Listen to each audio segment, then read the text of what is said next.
Welcome to Cardinal Glass Industries. At Cardinal Glass, we lead the industry in the development, design, and fabrication of glass products for windows and doors. The Cardinal team of more than 6,500 employees nationwide is proud of the superior quality glass products that we produce. Our focus on the research and development of new products allows us to turn fresh ideas into useful glass products for homeowners in North America and overseas. While our commitment to superior customer service keeps us competitive in the marketplace, here at Cardinal Glass, we are experts in the automated and manual handling of flat glass of all types. Even if you have previous experience in manufacturing, it is unlikely that you have handled glass in any quantity before now.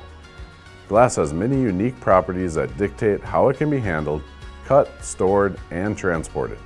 One of the most important aspects of your education as a new employee will be your training in all aspects of glass handling. Most of your glass handling training will occur on the job under the direction of your leader and supervisor. We have, however, created this video in order to give you an overview of the types of glass we handle and some of the unique characteristics of each type. Following the guidelines in this video will help ensure your safety, the quality of our product, and reduce waste in the form of rejected or damaged glass. We know you're eager to get started, so let's talk glass handling.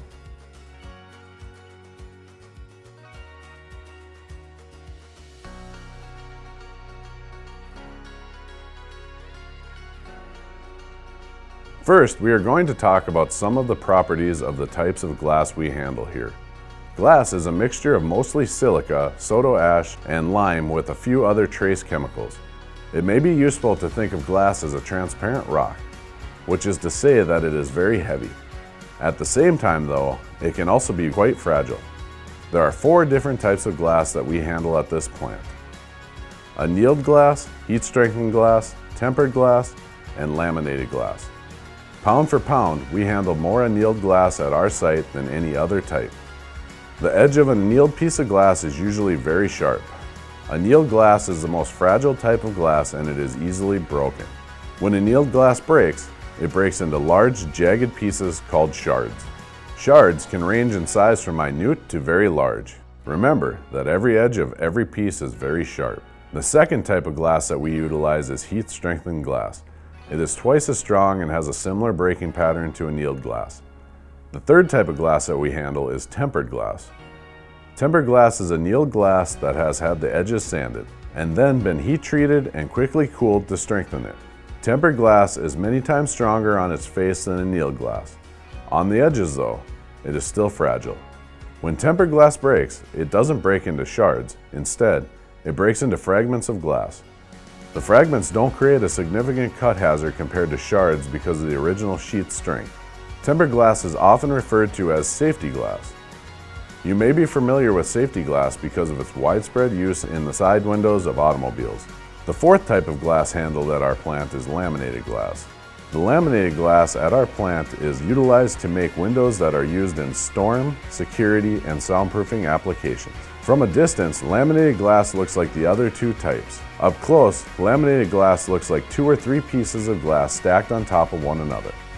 This is because laminated glass is 2 pieces of glass sandwiching a layer of plastic. When laminated glass is broken, the annealed glass fragments into shards. But the plastic holds the shards together, reducing the potential for cuts from flying or loose glass. While the shards are held in place, they are still very sharp, as are the edges of the original sheet. For this reason, the same personal protective equipment that is required for handling annealed glass at our site is required for handling laminated glass.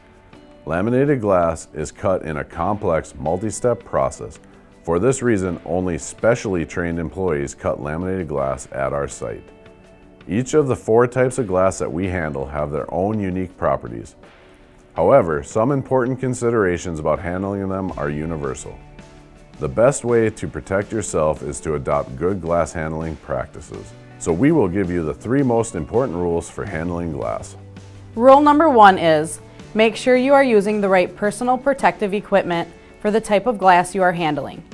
Personal protective equipment, or PPE as it is commonly called, comes in many forms. When handling glass, you will be wearing several types of PPE to protect you from being cut.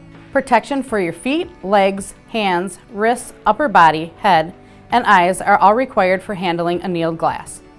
Workstations in which glass is broken frequently require some form of hearing protection whenever working in those areas. Other situations may require additional protection. If you must carry annealed glass above the level of your shoulders, for instance, additional PPE may be required to protect your head and face from the hazard posed with the piece breaking into shards.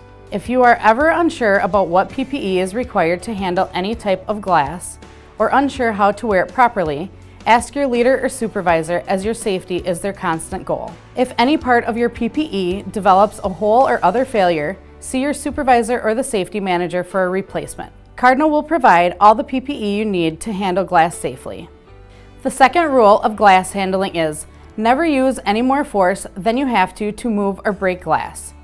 If you are applying force to the glass, you are risking a cut through your PPE. All of the PPE that you will be wearing is highly cut resistant. None of the PPE you will be wearing is glass proof, however.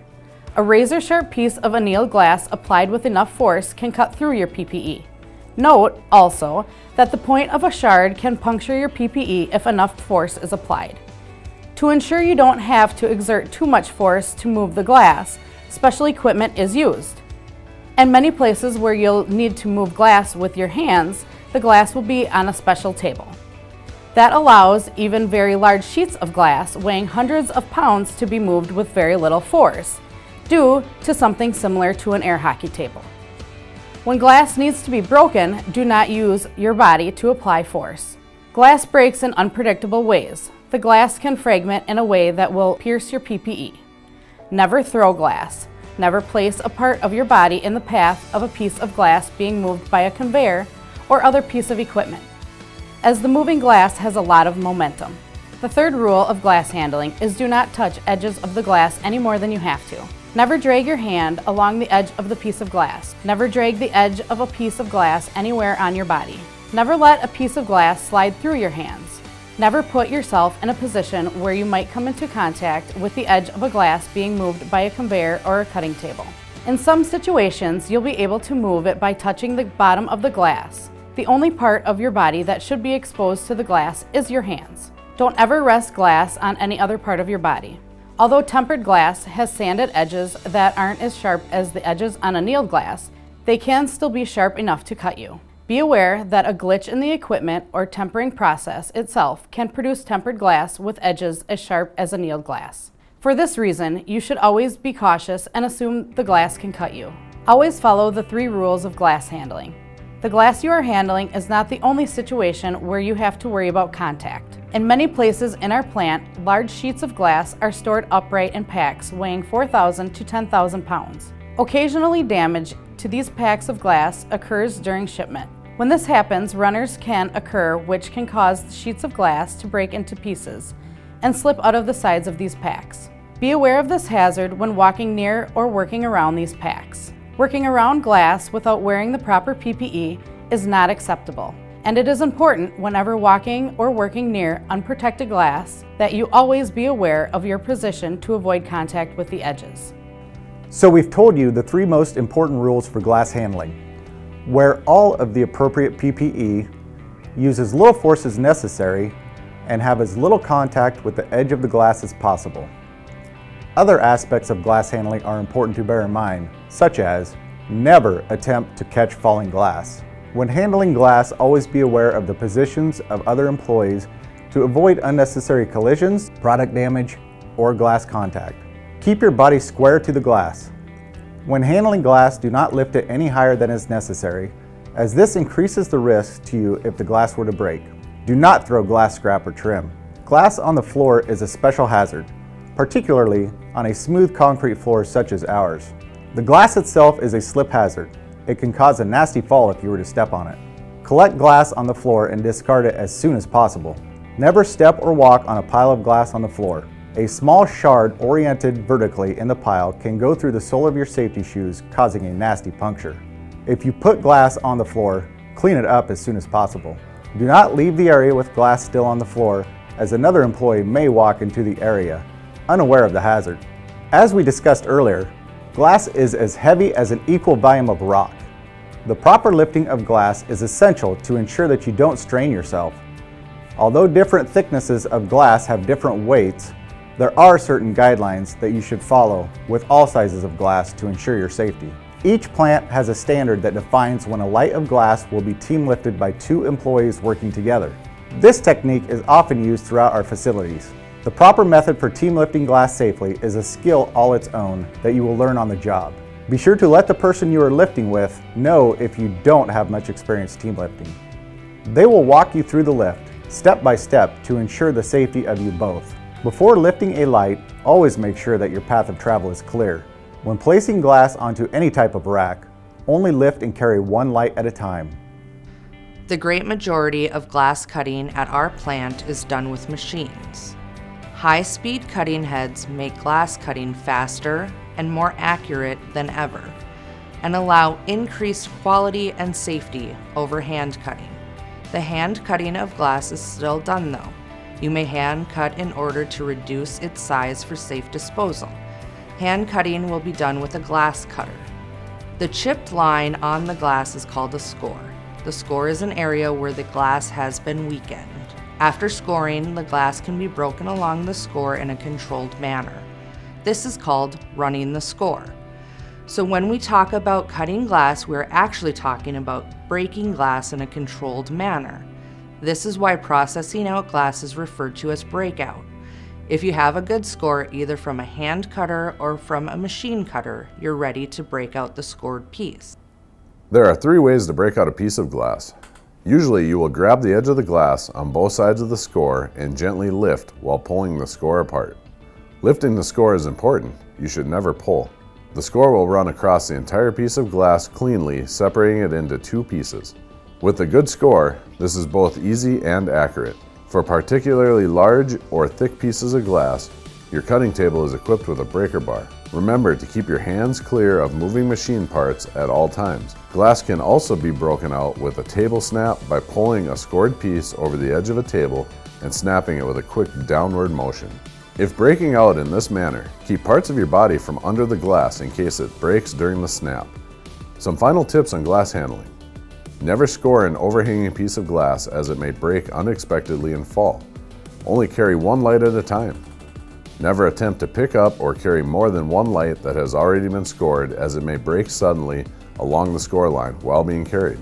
Always remember that awareness of glass on the floor and good housekeeping are your best defenses against a painful slip or trip injury. Our historical incident data shows that disposal of rejected glass and trim is one of our most hazardous processes. Even though the glass you are handling is headed for the dumpster, it doesn't eliminate the need to have your eyes and mind on task as you do this. Be aware of your surroundings as well as the positioning of your coworkers at all times. Some plants have a glass crusher attached to their table. If this equipment is available at your facility, use of this over discarding into a dumpster is preferred. When cutting glass to discard it, cut it into pieces that can be handled safely. Do not throw glass, scrap, or trim into the dumpster. Glass has a tendency to bounce back out of the dumpster and strike you and others standing in the area when disposed of with force. Most of the time, you do not need to apply force to the glass to dispose of it. When using a glass crusher, do not apply force to the end of the scrap being disposed. Doing so creates the potential for punctures through your PPE. Glass is fragile. Let gravity do the work and just drop it into the crusher or dumpster. If a piece of trim or scrap does not go down into a crusher, walk this to the cullet dumpster and place it inside. If a piece of waste glass is too large to carry easily, then you should cut it down into smaller pieces to discard it. If a piece of glass is too long to fit easily into the glass dumpster, then you should break the glass by tapping on the edge. Learning to do this without creating a mess is an acquired skill.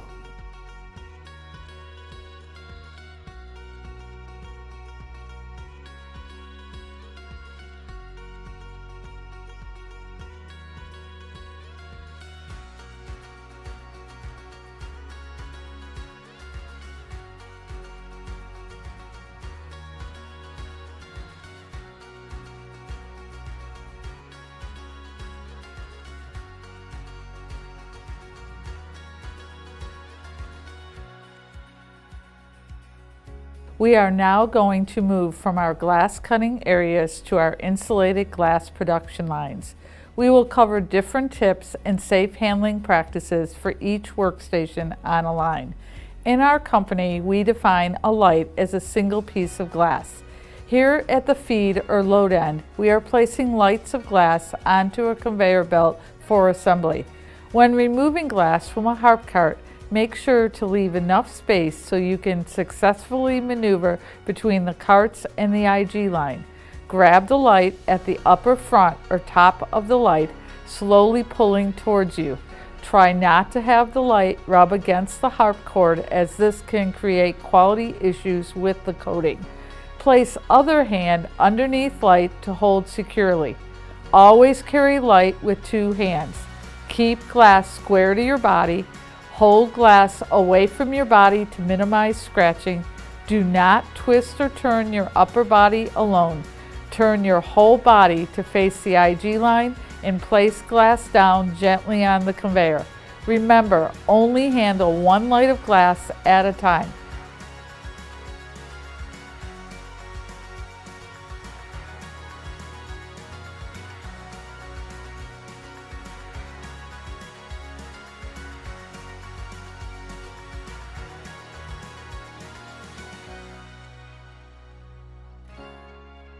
There are times when you will be feeding the IG line by removing lights from skids instead of a harp rack. When this occurs, make sure to leave enough space so you can successfully maneuver between the skid and the IG line. Pick up the light with two hands. Never carry glass with one hand. Keep light square to your body. Do not twist. Turn or rotate your upper body alone. Hold glass away from your body to minimize scratching. Place the light down gently on the conveyor. Once you finish feeding off a skid, remember that all glass must be secured before it is moved away from the IG line to a different location. Depending on the size of the light being fed onto the line, it may be necessary for two people to work together to remove the light from the harp cart. Follow the standards set at your facility for determining when a team lift is required. In many facilities, there is a notification that will appear on your workstation's computer screen. The first person grabs the edge of the light and slowly pulls it until it is almost to the end of the harp cart, pausing for the second person to get in place. The second person will grab the trailing edge of the light to lift it off the cart. Both individuals should be on the same side of the light. It is important that both individuals have their hands in the same position. There can be no undue tension placed on the glass. This may cause the light to break unexpectedly. Never allow the glass to come in contact with your body. Communication is key in all lifts requiring two people. Once both individuals are supporting the light, square yourselves to the IG line and place on conveyor gently. If the IG line you are loading has a drop-down conveyor, please have it in the lowered position to minimize the distance that the light has to be lifted. This is something that only should be attempted by trained glass handlers. It will take a good deal of timing and practice to become experienced at lifting as a team. Facility-specific rules and tools may be in place to help with this process, and they must always be followed. Now we will move further down the process on the IG line to the assembly station. One of the most common ways that employees interact with glass at this location occurs when they are removing remakes from the line. Before you begin this process, remember to follow any machine-specific procedures before attempting to remove glass from the IG line. Make sure the remake rack is in proper position with the wheels chalked. The remake rack should be placed in an area that will provide sufficient space to remove all different sizes of lights. However, you also need to minimize the distance that has to be traveled. When removing smaller sized lights, the same rules apply to the loading of glass. Team lifting lights off the IG line at assembly can be difficult due to space constraints and create a hazard. Always follow facility-specific rules or tools that may aid you in this task. Once again, this is something that should only be attempted by trained glass handlers. It will take a good deal of timing and practice to become experienced at team lifting lights off the IG lines. As we move down the IG line to the last workstation in the process, we are now looking at removing finished units from the sealer. A unit is the term that we use after two single lights of glass have been assembled onto a metal frame and filled with argon. Because a unit consists of two lights, the weight has doubled. Be aware of safety features that are in place, such as light curtains or sensors. Once a unit is resting on the pegs, it is ready to be removed from the IG line. Your facility may have cranes or glass manipulators to assist in this process. Follow all rules or procedures whenever using this equipment. You must be trained before using this equipment. If the units are being manually removed, ensure that a bungee rack or skid is placed in an area that is as close as possible, but at the same time provides enough space to maneuver safely. There are 3 ways to manually remove and pack from the IG line. As a single person lift, grabbing a unit with your dominant hand at the top center and opposite hand at the bottom as a guide to pick and slot to remove from the sealer if packing onto a bungee. If packing onto a stock pallet, use both hands to grab the unit from the top. Lift the unit from the sealer, turn, and place onto the pallet. In a team lift, one person mirrors the hand positioning of the other. Watch as this is demonstrated for you. Always remember to have 2 hands on the unit at all times. Keep the unit away from your body. Keep glass square to your body at all times. Never twist, turn, or rotate your upper body alone while carrying a unit. Remember, your plant's PPE rules must be followed. Good housekeeping will need to be in place to minimize slips, trips, and falls. Always follow all procedures regarding equipment. While working for Cardinal Glass, you will become an expert in handling of glass with both machines and by hand. While the purpose of this video is to introduce you to some of the basics of glass handling, the information here is far from all you need to know. During your training, frequently ask questions of your trainers, leaders, and supervisors. They have a wealth of experience in the efficient and safe handling of glass and will help you to become a Cardinal Glass handling expert.